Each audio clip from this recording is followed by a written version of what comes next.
그래서 지금 현재 시점에서 금리가 올라가는 추세가 나오고 있기 때문에 시장이 변동성이 있을 수밖에 없다. 저희는 이 저항선에 걸리고 조금 조정이 있다 하더라도 계속 빠지는 건 아닐 거라고 얘기를 하고 있잖아요. 저희의 전체적인 큰 그림을 말씀을 드리고 있는 게 뭐냐면 그 상고예요.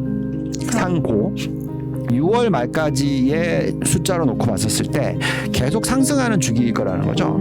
그렇다면은 우리가 올해의 수익이 20, 30% 들어올 거라고 생각을 했다면 그게 상반기에 다 들어올 확률이 더 높다고 저는 생각해요. 하반기는 굉장히 쉬어가거나 아니면 하락하거나 또 올라간다면 조금 덜 올라가는 이런 케이스라고 생각하거든요. 빠르면 이번 달 안에 또 다시 재상승하는 주기로 넘어갈 수 있다. 가장 중요한 거는 대출 증가율입니다. 그래서 항상 대출 증가율과 금리의 차이가 굉장히 중요한 어떤 트리거 포인트입니다. 거의 100만 불짜리 얘기해드린 것 같은데 아무튼 항상 그걸 보셔야 되고요. 달러가 약세로 가고 있으면 미국을 70, 네. 한국을 30, 요 정도까지 올리는 게 좋다. 미국에서도 뭘 투자를 해야 되냐, 지수로 봤었을 때 네. 제일 많이 빠진 걸 하셔야죠. 그게 나스닥이다. 나스닥으로. 그래서 나스닥 위주의 성장주 위주의 어떤 포트폴리오가 중요하다. 네. 저희는 어쨌든 다시 한 번의 골디락스 구간으로 넘어갈 거다. 낮은 인플레이션 시대로 돌아가는 그런 시대로 변해갈 거라 생각해요. 자, 근데 그걸 하려면 결국은 계속해서 생산성 향상이 일어나야 된다. 네. 인플레이션을 낮춰줘야 되는 효과가 필요하다. 네.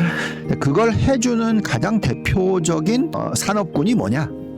근데 그게 이제 반도체와 여러 가지 반도체가 쓰여지면서 데이터 마이닝이라고 얘기를 하죠.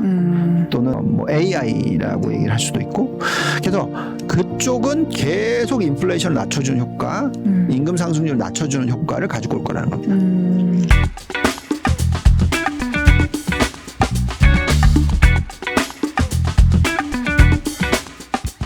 네, 안녕하세요. 매경 월가월브TV의 신화아 기자입니다. 저희가 오늘은 유한터증권의 유동원 글로벌 자산배분 본부장님 모시고 말씀 나눠보도록 하겠습니다. 본부장님 안녕하세요. 안녕하십니까. 네. 본부장님 계속 미국 시장 전문가로 모니터링 면밀하게 하고 계신데 저희가 지난 일주일 시장 흐름이 조금 특이하게 나와서 이 정리부터 한번 부탁드려보겠습니다. 미국 전문가는 패널분들이 지어주신 이름이고, 네. 예, 저는 이제 글로벌 자산 배분이니까 네. 글로벌 투자를 하는 걸 도와드리는 역할을 하고 있습니다. 다들 이제 올해 경기 침체에 빠질 것이다, 뭐 이런 두려움까지 만들어지면서 좀 시장에 대해서 비관적으로 말씀하셨던 분들이 상당히 많은 한 해를 시작을 했습니다. 근데 시장의 흐름은 정반대죠 지금. 네. 올해 연초 대비해서 우리나라 시장뿐만이 아니라 글로벌 시장이 상당히 많이 올랐어요. 네. 달러 기준으로서 상승률을 보니까 한국이 17% 정도 올랐고요. 중국이 또 한 17% 정도 올랐고, 나스닥, 그러니까 기술주 위주의 그 금리 민감한 나스닥이 거의 한 10몇 프로 올랐고, 또 그 이외에 신흥국 등등이 두 자릿수의 상승률을 보여주고 있어요. 네. 이렇게 한 달 조금 넘는 기간 동안에 많이 올라 버리면 우리가 보통 연간 단위로 한 20, 30% 오르는 시장이 굉장히 좋은 장이라고 얘기를 하거든요. S&P 500 기준으로 연평균 지난 30년, 50년 계산해 보면 10% 살짝 안 되는 수익이 나오거든요. 근데 뭐 20%, 30% 오르는 장이 나오면 그건 상당히 높은 편이잖아요. 근데 그 연평균 수익률이 한 달 만에 다 들어왔다. 네. 좀 쉬어줘야 됩니다. 지금 중요한 거는 이 기술적인 분석을 보더라도 현재 타이밍에서는 좀 쉴 수밖에 없다라고 말씀을 드리는데, S&P 500 차트를 보시면은 이제 작년의 흐름이 6월 달까지 굉장히 급락을 했고, 그리고 나서 8월 초에 반등을 했어요. 그래서 제법 많은 상승률을 보여줬다가 다시 빠지기 시작해서 10월 달에 두 번째 바닥, 더 낮은 바닥이 만들어졌습니다. 네. 그리고 나서의 지금 반등이에요. 그래서 이번의 반등은 과거의 장기 추세에 대비해서는 어쨌든 기술적으로 저항선을 뚫고 올라가고 있기 때문에 추세적인 상황은 계속 올라갈 거라고 생각합니다. 그렇지만 그래도 볼린저 밴드라든지 기술적인 차트를 보면은 지금 살짝 좀 어느 정도 기술적으로는 많이 올랐으니까 좀 쉬어야 되는 타이밍. 그래서 시장이 이번 주에 확연하게 지난주 금요일부터 네. 빠졌다가 올랐다가 빠졌다가 이런 식의 계속 변동성이 일어나고 있는 좀 숨고르기 기간이 지금 진행이 되고 있습니다. 지금 가장 대표적인 기술주들의 포진이 되어 있는 나스닥 차트를 보시면은 저항선을 완전히 뚫고 올라간 상황이고요. 주봉 차트로 보더라도 전 고점까지 열려 있는 상황이고요. 그리고 S&P 500을 좀 또 장기적인 차트로 그려보면은 삼각 박스권을 뚫고 올라갔습니다. 네, 그래서 어쨌든 차트상으로는 좀 쉬어줘야 되는 건 맞는데 다시 8월 이후에 급락해서 10월 달까지 이렇게 빠지는 것에 재현은 일어나지 않을 것 같다. 이렇게 말씀을 드리고 있고요. 펀더멘털적인 부분에서도 좀 많은 분들이 좀 걱정을 많이 하셨어요. 올해의 예측을 할 때 금리가 어떻게 될 거냐 또는 인플레이션이 어떻게 될 거냐에 대한 걱정, 그 다음에 이제 실질적으로 올해 경기 침체가 올 거냐 안 올 거냐에 대한 걱정, 이 두 가지가 가장 큰 요소입니다. 네. 근데 고용 시장이 너무 좋아버리면 당연히 경기 침체는 안 오겠죠. 그렇지만 금리가 너무 높게 오래 기간 유지가 될 수 있지 않냐. 이제 이런 걱정을 할 수가 있어요. 근데 그래도 경기 침체가 오지 않는 것이 더 낫습니다. 왜냐하면 네. 경기 침체가 오면은 시장은 최소한 20%씩 또 빠지는 장이 나올 수가 있어요. 그렇기 때문에 경기 침체가 안 오는 게 더 좋고요. 그래서 고용 지표들 나왔던 걸 보니까 뭐 정말 너무 좋아요. 잘 나왔죠. 네. 예상치가 한 18만 5천 명인데 실제로는 51만 7천 명이 나왔으니까 거의 뭐 2배 확실히 넘었고 3배 가까이. 네. 그리고 실업률도 피봇이 일어나려면, 피봇이라고 얘기하는 건 이제 금리를 언제부터 내리느냐 이거거든요. 근데 그게 일어나려면은 실업률이 4.4% 정도는 가야 된다. 이게 이제 작년에 계속 얘기했던 내용이거든요. 근데 이번에 실제로 나온 거는 겨우 3.4%밖에 안 되니까 금리 내릴 일은 없겠구나. 뭐 이러면서 이제 걱정을 하는 그런 모습들이 나오고 있고요. 또 그 이외에도 뭐 임금 상승률 부분도 예상보다 좀 더 높게 나왔어요. 노동 참여율도 올라가는 모습 나오고 있고. 그래서 어쨌든 기본적인 숫자들은 고용 시장이 너무 좋다. 좋아도 이렇게 좋아도 되냐. 뭐 이렇게 얘기를 하면서 기술적인 조정 타이밍에 이런 펀더멘털적인 부분에 있어서의 두려움까지 더해지면서 지금 이런 조정 또는 뭐 쉬어가는 장이 나타나고 있다라고 말씀을 드리겠습니다. 궁금한 게 지금 어쨌든 쉬어가야 하는 타이밍이라고 하셨고 실제로 지난주부터 한 일주일 정도 주가가 변동폭을 확대하고 있는데 네. 이게 얼마나 지속될지가 좀 궁금하거든요. 그냥 물론 8월 넘어서까지 쭉 빠지는 모양새는 아닐 거라고 하셨지만 언제까지라고 대충 예견을 하는 게 맞을까요? 결국은 그 지금 나오고 있는 달러의 흐름이라든지 금리의 흐름이 얼마 동안이나 지금 추세적인. 네. 그래서 달러 지수를 보시면은 뭐 저점이 거의 뭐 101대까지 떨어졌다가 지금은 103을 뚫고 올라갔거든요. 그래서 한 2% 정도 올라온 상황이다 말이죠. 이게 계속 올라간다. 그러면 조정이 계속 길어지겠죠.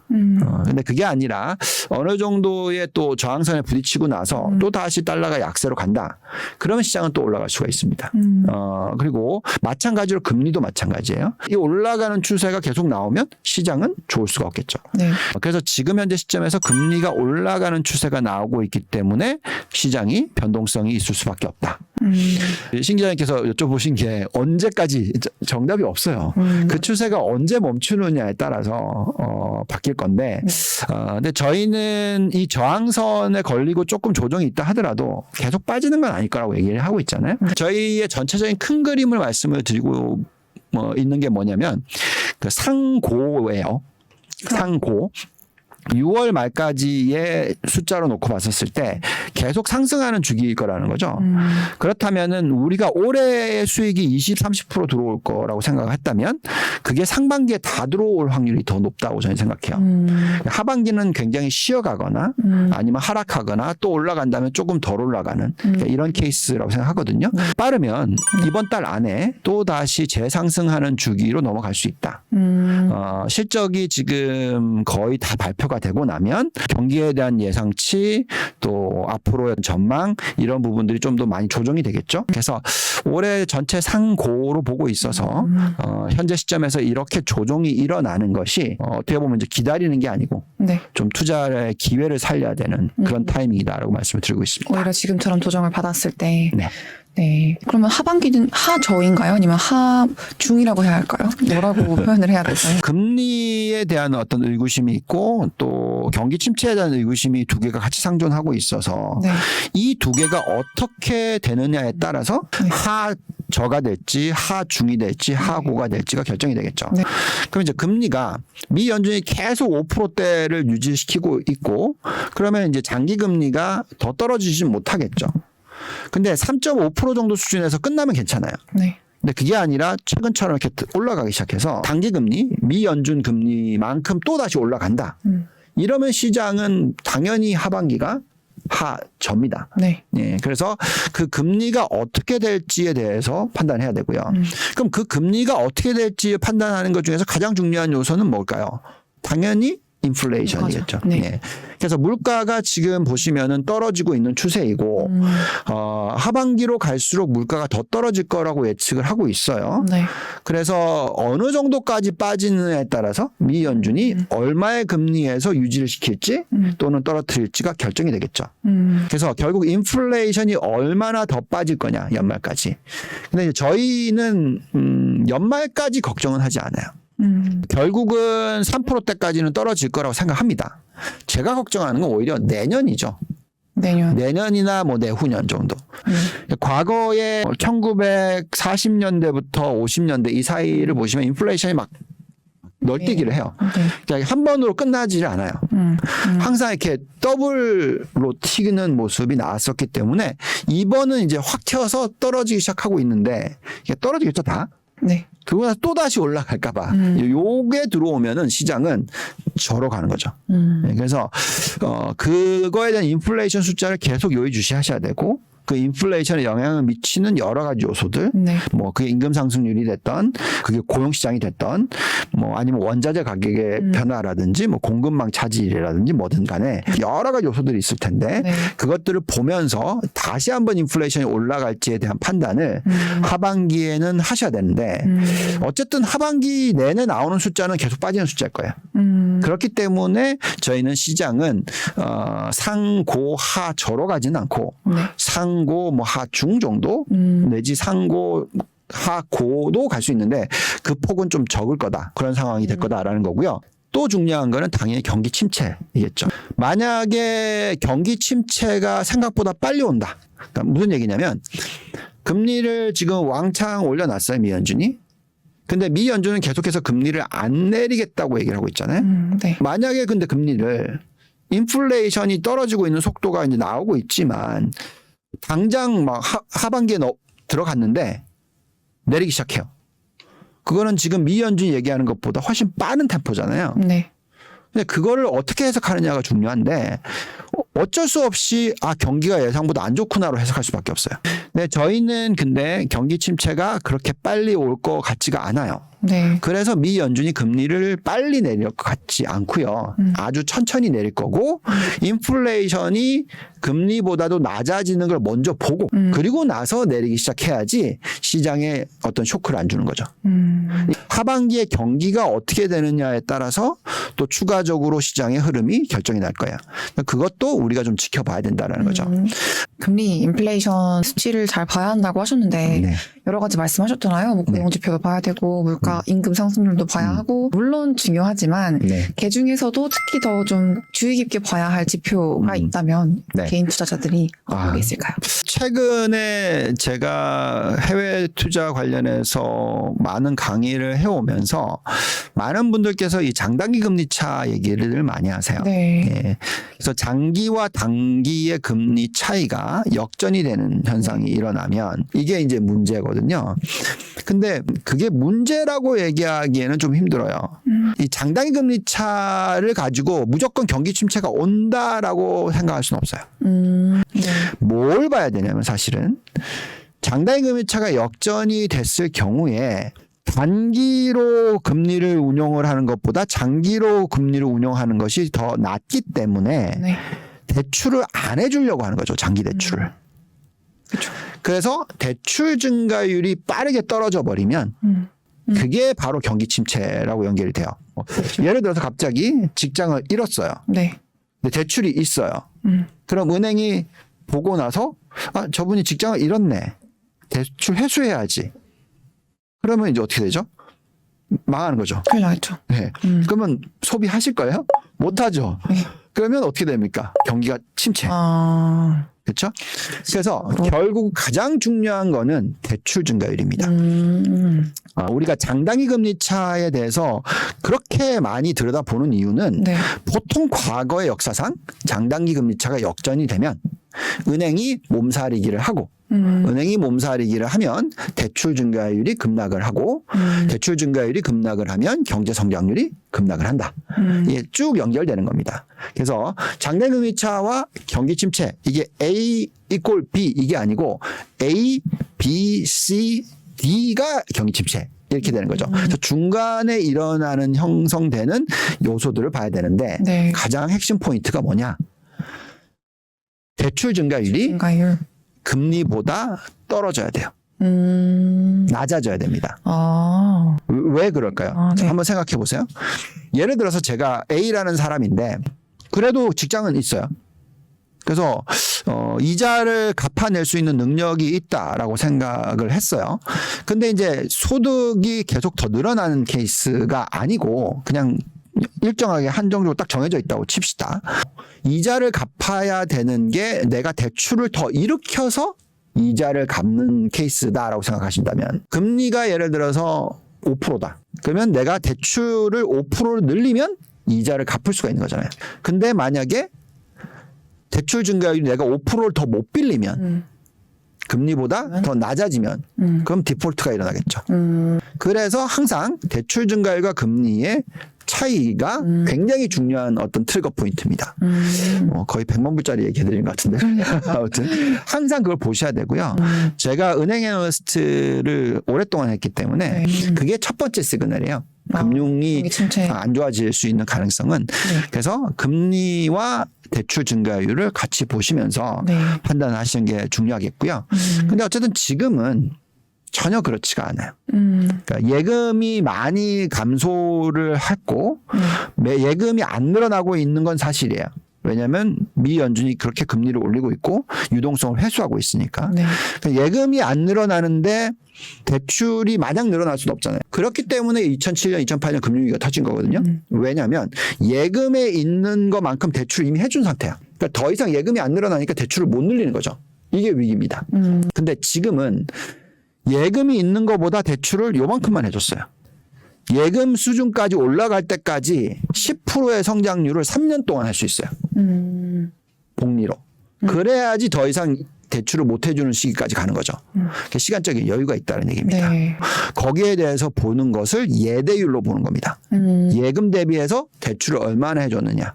그게 지금 현재의 숫자는 겨우 67%다. 100%까지 가려면 한참 멀었다. 그래서 10%씩 늘어난다 하더라도 3, 4년이 걸린다. 100% 되려면. 그러니까 그렇기 때문에 저희는 지금 현재 시점에서 당장 경기 침체가 일어나지는 않을 거다라고 생각합니다. 예대율이 뭐 100%까지 가려면 몇 년 남았다고 하지만 100%까지 가면 사실 너무 위험한 거 아닌가요? 그렇죠. 그러면 금융 위기죠. 그렇죠. 그러니까 숫자로 봤을 때 뭐 어느 정도가 되면 뭐 어떤 시그널이다 이렇게 볼 수 있는 선이 있을까요? 글쎄요. 그게 이제 다 틀려요. 그러니까 다 틀린다는 게 뭐냐면은 이 예대율 차트를 한번 보시면은 과거에 엄청난 위기가 터지고 대폭락장이 왔었을 때 한번 보시면은 거의 100% 수준까지 올라갔었죠. 그러니까 2000년대 그리고 또 2008년 근처. 근데 지금 코로나19가 터지기 전의 수준의 고점은 100%가 아니죠. 77%입니다. 저희가 생각하는 거는 코로나19 때까지 정도의 고점은 갈 거 아니냐. 최소한. 그렇게 계산을 했을 때 지금의 대출 증가율이 10%라고 치면 10%에서 한 15% 사이라고 치면 지금 68%에서 77% 가는 데는 언제까지? 내년 말까지. 그래서 적어도 올해와 내년 상반기까지는 경기 침체가 오지 않는다. 근데 내년 하반기에는 경기 침체가 올 수 있을 가능성이 만약에 미 연준의 방향성에 따라서 네. 은행권이 몸살이기를 내년 하반기에 적극적으로 한다. 그러면 경기 침체가 와요. 늦으면 정말 100%까지 올라갈 걸 본다. 그러면 앞으로 5년. 5년까지도. 네, 그렇게 될 수도 있으니까 정답은 없습니다. 네. 그렇지만 어쨌든 이런 지표들을 보면서 언제 경기 침체가 올지를 판단하시면 될 것 같아요. 네. 많은 분들이 사실 얘기하셨던 거는 상저하고 흐름일 거다 많이 하셨잖아요. 근데 예상치 못하게 1월부터 랠리가 나왔고 지금 잠깐 쉬어가는 타이밍이긴 하지만 이제 1월부터 이렇게 시장이 급등한 걸 두고 연준의 어떤 피봇에 대한 기대감이 반영이 된 건지 아니면은 펀디멘탈 측면에서의 흐름이 좋은 기업들과 섹터가 있었기 때문인지 조금 나뉘는 것 같은데 어떻게 생각하시는지. 저는 어쨌든 미국의 전체적인 큰 그림 과거 역사상 네. 경제 사이클이라는 거는 여러 번 있었죠. 수십 번 있었어요. 그래서 경기가 활성화됐다가 둔화됐다가 그 사이사이에 가끔씩 경기 침체가 왔다가 네. 뭐 이런 식의 흐름이었잖아요. 근데 그걸 보면은 결국은 평균치가 있어요. 그래서 보통 하락장이 경기 침체 또는 경기 둔화와 연결이 됐었을 때 고점 대비해서 S&P 500 기준으로 보통 한 24% 정도 빠져요. 그게 경기 침체로 연결됐든 안 됐든 간에. 근데 이제 금융위기와 연결이 됐었을 경우에는 50% 빠져요. 근데 이제 너무 많은 사람들이 경기 침체 플러스 금융위기까지의 수준의 하락장이 올 거라고 얘기를 했던 거죠. 네. 왜냐하면 S&P가 고점 대비해서 27.5%나 빠졌었고 나스닥이 고점 대비해서 38%나 빠졌었단 네. 말이죠. 그럼 이거는 경기 침체도 제법 센 경기 침체를 이미 반영했던 숫자들이에요. 그래서 경기 침체만 오지 않더라 하더라도 그 빠진 폭을 되돌리는 현상이 나온다는 거죠. 네. 그래서 저희는 지금 오르는 거는 너무 과하게 빠진 거에 대한 되돌림 현상. 그럼 이제 지금부터 더 올라가려면 결국 경기 침체도 아니고 이제 경기가 바닥을 찍고 다시 올라가는 모습이 하반기에 나와주면 계속 올라가겠죠. 네. 근데 그렇지 않고 그냥 경기가 둔화됐고 아주 안정적인 성장률로 이렇게 쭉 기울기가 이렇게 평평해지면 그래서 막 성장률 두 자릿수가 나오다가 그러니까 이건 명목 성장률입니다. 네. 그게 막 두 자릿수가 나오다가 훅 떨어져서 이제 3, 4%대로 떨어져요. 그래서 인플레이션 2%, 경제 성장률 1, 2% 요렇게 쭉 변해가면 이때가 언제냐면 2000년도부터 뭐 2020년도까지 요때거든요. 그때가 저성장 뭐 또는 뭐 낮은 성장 그때도 골디락스 얘기 많이 했었는데 네. 그것보다 좀 더 낮은 성장, 낮은 인플레이션 시대. 그럼 그때 어떤 주식들이 많이 올랐어요? 당연히 성장주들이었거든요. 예. 네. 왜냐하면 그렇게 성장이 낮을 때는 성장이 희소 가치가 되는 거예요. 그래서 희소 가치를 보여주는 기업들은 많이 오르는 거죠. 네, 그래서 하반기에도 여전히 저희의 생각에는 경기 침체만 오지 않는다면 성장주 위주의 어떤 상승은 나올 수 있다. 정말 중요한 게 상반기에는 쉽게 돈을 버는데 하반기에는 도대체 뭘 사야 되느냐, 네. 어떤 큰 그림을 그리고 투자를 해야 되느냐. 그래서 업종, 종목 선별이 가장 중요하다라고 네. 말씀을 드리겠습니다. 네. 앞으로는 더더욱 업종별, 종목별 구분을 하는 게 중요해질 거라고 말씀 주셨는데 네. 저희가 그러면 포트폴리오 얘기를 좀 해보려고 하는데요. 일단 국가별로 본부장님 항상 주장하시는 신흥국 30, 선진국 70 요 네. 비중이 있는데 네. 이거 계속 유효하게 가져가는 포트폴리오가 맞는 건가요? 그러니까 개인 투자자의 입장에서는 네. 이게 참 쉽지가 않아요. 근데 이제 저희 같이 포트폴리오를 운영을 하고 자금을 운영하는 사람들의 입장에서는 그 시가총액 비중이라는 게 너무 중요하거든요. 우리나라 투자를 100% 다 해버린다. 이거는 글로벌 투자하는 사람 입장에서는 절대 노예요. 네. 아무리 우리나라 좋다 하더라도 왜 그러냐면은 우리나라는 글로벌 경제 GDP 사이즈의 2% 정도밖에 안 되고 그다음에 시가총액 기준으로서는 2%도 안 돼요. 1%대 중후반입니다. 그러니까 100% 투자를 여기다 다 해버렸다. 그럼 이건 너무 변동성이 심할 수밖에 네. 없어요. 그래서 제가 항상 옛날부터 얘기해드렸던 게 한국 투자는 10년 동안에 1, 2년만 하면 되고 미국 투자는 10년 동안에 8, 9년을 하면 된다. 뭐 이런 식의 얘기를 했는데 그건 좀 너무 과장되게 얘기했지만 네. 장기 투자를 하기가 굉장히 편한 데가 미국이에요. 네. 그렇지만 그렇다 하더라도 지금은 저희가 미국에 대한 투자 비중은 중립이라고 생각합니다. 왜 그렇게 얘기를 하냐면 지금 달러가 아까 네. 약세로 가고 있다라고 얘기했잖아요. 네. 그죠? 자, 그러면 약세로 가는 게 왜 그렇지? 아니, 미국의 금리가 지금 높은데 한국보다 더 높은데 왜 달러가 약세지? 이렇게 질문하실 수 있어요. 네. 근데 이제 그 달러의 흐름 또는 환율의 흐름은 금리만 놓고 계산할 수는 없어요. 그래서 이제 그 흐름이 중요합니다. 근데 금리가 고점을 찍고 떨어질 거라고 예측을 하게 되면 근데 그 나라의 부채 비율이 너무 높다. 재정 적자 폭이 너무 크다. 하면 환율은 절하가 되겠죠. 그래서 지금 딱 미국이 그런 모습이에요. 그러니까 지금 현재의 부채 비율이 일본 다음으로 굉장히 나쁘죠. 그러니까 일본은 보시면 항상 환율이 낮게 계속 절하되는 모습으로 했잖아요. 네. 그러니까 그 정도까지는 아니다 하더라도 미국의 입장에선 지금 정부 부채 비율이 130%니까 일본이 처음에 시작할 때 그 정도였어요. 그래서 어쨌든 간에 그 정도의 부채 비율이 높아요. 네. 그러면 금리는 앞으로 낮아질 수밖에 없겠죠. 왜냐하면 부채가 많기 때문에 이자를 지급해야 되는데 그 이자율이 5%다. 그럼 이건 정부가 망하는 거잖아요. 그렇기 때문에 환율에 대한 리스크가 지금 확실히 생기고 있는 거죠. 네. 지금의 리스크는 이자 보상에 대한 리스크가 생기고 있기 때문에 환율이 절상으로 가기가 어려워지는 환경이다. 여기서 이제 금리까지 떨어지고 있기 때문에 그렇게 보시면 됩니다. 자, 그렇다면 그런 환경일 때 도대체 어떻게 투자를 해야 되느냐 이게 중요해요. 만약에 환율이 깨지면 네. 보통 그 나라가 위기가 터지는 케이스도 있을 수 있어요. 그러면은 제가 볼 때는 지금 주식을 다 하시면 안 돼요. 그러니까 즉 미국이 환율이 지금 떨어지고 있는데 네. 이게 금융위기 터졌을 때처럼 달러 지수가 얼마까지 갔냐면 70대까지 갔단 말이죠.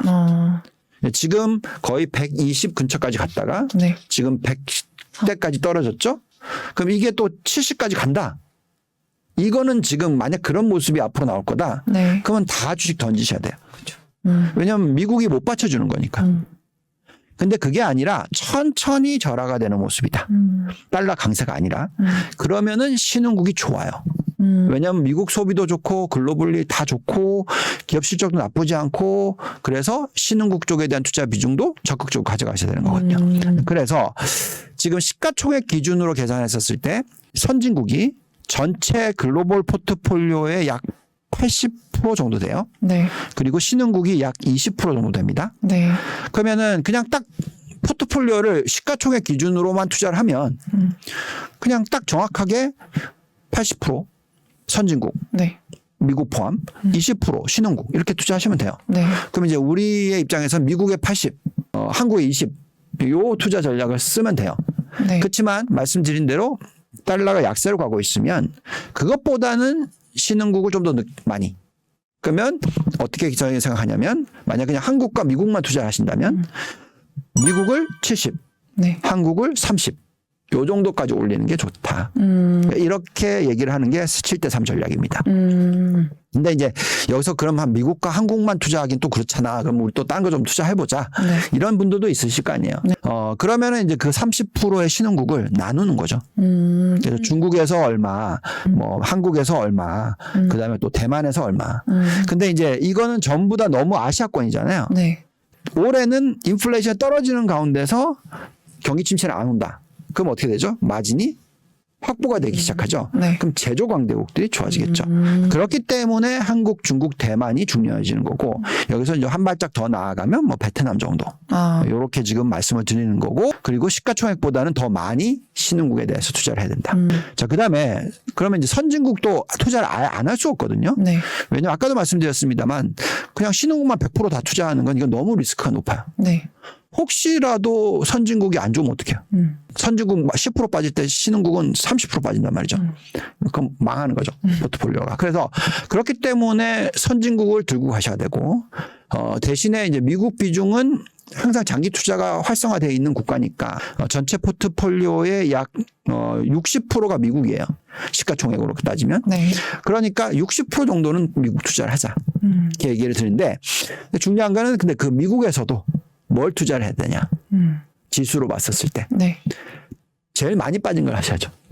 그게 나스닥이다. 나스닥으로. 그래서 나스닥 위주의 성장주 위주의 어떤 포트폴리오가 중요하다. 네. 이렇게 해서 선진국, 신흥국을 네. 구분해 놓고 있고요. 또 선진국 중에서 이제 유럽 쪽도 작년에 워낙 안 좋았잖아요. 네. 그래서 올해는 좀 좋아질 확률이 높다. 그래서 유럽 쪽도 저희는 10% 정도 투자를 해야 된다고 얘기를 하고 있고요. 근데 이제 이게 투자하기 좀 어렵잖아요. 왜냐면 유럽에 뭐 가서 유로로 바꿔서 투자를 할까. 네. 그게 아니고 이미 많은 분들께서 유럽 투자를 하실 수 있는 환경인 사람들이 많아요. 뭐냐면 미국에 이미 투자를 하셨기 때문에 네. 미국 달러를 들고 계세요. 그럼 그 미국 달러를 통해서 미국에 상장되어 있는 유럽 종목이나 유럽 ETF를 네. 사시면 돼요. 네. 그러니까 유럽 지수 추정하는 ETF도 다 상장이 되어 있습니다. 전체 60%를 차지하는 미국 중에서도 네. 나스닥 업종 위주로 봐야 한다고 하셨는데 네. 업종별 비중을 또 구분을 해주셨어요. 지금 보면은 반도체, 신재생에너지, 전기차 이렇게 20%씩 배분을 하셨고 네. 그다음에 대형 기술주랑 바이오 헬스케어 5%씩 하셨는데 반도체를 좀 좋게 보시네요. 지금 이 포트폴리오는 네. 그냥 상반기 이렇게 보기보다는 좀 장기적으로 생각하셔야 돼요. 그러니까 왜 그렇게 말씀을 드리는 거냐면 네. 아까 큰 그림을 그려드릴 때 저희가 장기적인 차원에서의 어떤 그 골디락스 시대가 온다라고 얘기를 한다면 네. 어떤 현상이 일어나야 되냐면 전형적으로 생산성 향상이 높아져야 되고요. 그렇기 때문에 임금 상승률이 너무 높지 않아야 되고요. 그래서 인플레이션을 자극하는 요소가 많이 줄어야 됩니다. 네. 2010년대부터 2020년대까지의 어떤 흐름을 보면 네. 그런 기업들이 많이 생겼었죠. 뭐 넷플릭스라든지 뭐 아마존, 구글 그리고 또 최근엔 테슬라. 네. 그러니까 이런 기업들은 다 인플레이션을 낮춰주는 효과를 가져왔거든요. 그죠? 그리고 생산성이 굉장히 높아지는 네. 현상을 가지고 왔단 말이죠. 네. 그게 4차 산업혁명이라고 얘기를 한 거죠. 네. 저희는 어쨌든 다시 한 번의 골디락스 구간으로 넘어갈 거다. 그러니까 지금까지는 거의 10몇 년 동안에 너무 생산성이 높아지는 모습이 나왔기 때문에 너무 저소득층이 너무 못 살게 된 거에 있죠. 그러니까 그걸 한번 어저스트를 안 해주면 네. 폭동이 일어날 수도 있는 거죠. 그래서 지금 임금 상승이 들어왔다고 저는 생각하고요. 네. 그게 한번 해소가 되고 나면 또 다시 성장을 하는 낮은 인플레이션 시대로 돌아가는 과거 2%대를 다시 되돌아가는 1.5%까지는 몰라도 그런 시대로 변해갈 거라 생각해요. 자, 근데 그걸 하려면 결국은 계속해서 생산성 향상이 일어나야 된다. 네. 인플레이션을 낮춰줘야 되는 효과가 필요하다. 네. 그걸 해주는 가장 대표적인 산업군이 뭐냐? 근데 그게 이제 반도체와 여러 가지 반도체가 쓰여지면서 데이터 마이닝이라고 얘기를 하죠. 또는 뭐 AI라고 얘기를 할 수도 있고. 그래서 그쪽은 계속 인플레이션을 낮춰주는 효과, 임금 상승률을 낮춰주는 효과를 가지고 올 거라는 겁니다. 100만 불을 벌어들일 때 2명밖에 안 필요한 게 100만 불을 벌어들일 때 이제 1명밖에 필요하지 않은 시대로 가게 되겠죠. 네. 거기에 가장 핵심이 뭐냐? 결국 그게 대형 기술주, 반도체 연결돼서 AI, 챗 GPT든 네. 자율주행이든 결국은 다 뭘 써야 되겠습니까? 반도체를 써야 되겠죠. 그렇죠. 그래서 결국은 대형 기술주 중에서 네. IT와 뭐 중소형주 다 포함해서 이쪽에 대한 투자 비중을 글로벌 포트폴리오에 최소한 4분의 1 정도는 들고 가야 된다. 또는 5분의 1 정도는 들고 가야 된다라고 얘기를 해드리고 있는 거고요. 대형 기술주가 많이 활성화되고 하면 네. 어떤 현상이 일어날까요? 전력 소비량이 왕창 늘어요. 최근에 네. 비트코인에 대해서 지난 2년 동안에 뭐 많이 들여다보셨던 분들을 보면 대부분 비트코인을 많이 캐내려면 뭘 해야 되죠? 연산을 해야 되죠? 그래서 슈퍼컴퓨터가 필요한 거죠. 슈퍼컴퓨터가 필요하면 뭐가 필요하죠? 전력 소비량이 높아지죠. 그렇기 때문에 기존에 있는 전력을 생산해주는 고유 에너지. 네. 그게 뭘까요? 화석 연료 에너지겠죠. 그것보다는 신재생 에너지가 하는 역할이 굉장히 커지고 있는 거죠. 기하급수적으로 늘어나고 있고 2025년이 지나서 2026년이 되면 신재생 에너지가 전체 전력을 공급하는 것 중에 거의 절반 가까이 차지할 거다. 테슬라가 전기차가 전체 글로벌 시장의 자동차 시장에 지금은 테슬라 플러스 전기차가 10%밖에 안 되지만 앞으로 10년 뒤, 20년 뒤에는 50%까지 갈 거다라고 똑같이 얘기한 거죠. 네. 그만큼 전력도 신재생 에너지가 중요해진다. 그다음에 이제 잠깐 언급을 했습니다만 전기차와 전기차 부품. 이게 왜 중요하냐면 그만큼 공장으로서 자동차를 생산하는데 필요한 네. 직원 수가 확 줄어요. 그래서 사람이 많이 필요가 없어요. 그렇기 때문에 생산성이 높아지는 거죠. 여기다가 자체적인 이 내연기관 차보다도 들어가는 부품이 적어요. 네. 그것도 또 단가 확 낮춰주시는 거죠. 그러니까 지금 뭐 테슬라 같은 기업이 가격이나. 네. 그럼 이거는 고객 카스터머한테 정말 좋아요. 왜냐하면 가격이 다운이 되니까. 그렇죠. 그래서 좋은데 문제는 규모의 경제를 이루어내지 못한 기업들은 망해요. 그래서 우리가 전기차 투자를 하는데 종목을 고르는 게 중요해지는 거죠.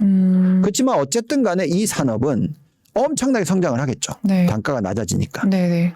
그렇기 때문에 이쪽에 대한 투자 비중을 20% 정도 들고 가야 된다. 그래서 인플레이션을 낮춰주는 효과를 가지고 오는 업종은 네네. 지금 무조건 제법 큰 비중을 투자를 해야 된다. 지금이 이렇게 약간 말씀을 드리는 거고요. 바이오 비중을 살짝 가져가는 이유는 그만큼 또 이게 슈퍼컴퓨터랑 연결이 돼 있어요. 우리가 코로나를 극복하는데 얼마의 시간이 걸렸죠? 2년 넘게 걸렸죠. 근데 2년밖에 안 걸린 거죠. 그렇죠? 옛날에 뭐 스페인 독감 터졌었을 때 정말 오래 갔거든요. 결국은 엄청난 많은 데이터를 써서 네. 계속 신약 개발을 했기 때문에 백신이 나오고 치료약이 나오고 옛날에는 걸리면 사망자가 높았으면 그게 지금 완전히 독감증으로 떨어졌잖아요. 요즘에는 코로나 다 걸렸었잖아요. 그렇죠. 안 죽잖아요. 그러니까 그만큼 극복하는데 짧은 시간이 걸렸어요. 그건 뭐냐면 그만큼 데이터를 활용할 수 있는 캐파가 생겼다라는 거죠. 그래서 저희는 바이오 산업에 대한 투자를 종목을 고르기는 어려워요. 네. 누가 성공하는지 모르거든요. 이런 거죠. 백신이 나왔는데 코로나19 백신이 나왔는데 정말 많은 회사들이 백신을 개발했거든요. 네. 지금 살아남은 거는 몇 개 안 되잖아요. 그러면 내가 어디에 투자했느냐에 따라서 성공이 완전히 바뀌거든요. 그래서 바이오의 투자만큼은 종목 선별보다는 ETF를 활용하는 게 좋다. 뭐 이런 식으로 얘기를 하고 있습니다. 네. 그래서 어쨌든 지금 현재 어떤 큰 그림은 네. 장기적으로 생산성이 높아지는 것, 여기에 따라서 기업의 실적이 계속적으로 우상향하는 것, 이런 쪽에 초점을 맞추시는 게 가장 중요하다라고 말씀을 드리고 있습니다. 근데 지금 말씀 주신 게 2023년에 해당되는 얘기도 하지만 사실 되게 장기적으로 봐도 먹히는 얘기잖아요. 빅테크, 네. 전력 소비, 신재생 에너지 이런 거 한 뭐 5년, 10년 봤을 때도 유효한 흐름인 거니까. 그렇죠. 근데 말씀하셨다시피 지금 올해 주식시장이 상고하중 이 정도의 흐름이라면 네. 지금 쉴 때 들어가야 될 종목, 지금 쉴 때 들어가야 될 업종 이런 건 어떤 게 있을까요? 이 중에서도 꼽자면. 최근에 좀 쉬었던 게 신재생 에너지인 것 같고요. 전기차는 12월 달에 왕창 깨지고 지금 완전히 돌아섰고요. 네. 또 전기차 안에 부품, 2차 전지 마찬가지로 12월 달에 졌다가 지금 확 튀었고 AI 뭐 이쪽은 챗 GPT 그러면서 테마 만들면서 쭉 또 땡겼고 네. 뭐 지금 딱 얘기하자면 신재생 에너지인 것 같고요. 뭐 단기적으로 보면 근데 결국은 다 수렴해 갑니다. 그래서 그냥 내가 투자의 비중을 보고 얼마가 투자돼 있는지를 보시고 네. 내가 덜 산 거를 사시면 돼요. 이 포트폴리오에 맞춰서. 네, 그렇게 지금 하면 좋겠고요. 자, 그렇다고 해서 그러면은 100% 다 이쪽만 투자를 해야 되냐? 그건 아니다. 네. 왜냐하면 소비주 관련 쪽이라든지 가치주 중에서도 이 4차 산업혁명과 연결이 되어 있는 기업들이 있고 네. 앞으로 오래 살아남을 수 있을 기업들도 있어요. 그래서 이쪽을 보셔야 되는 거고 뭐 금융도 마찬가지죠.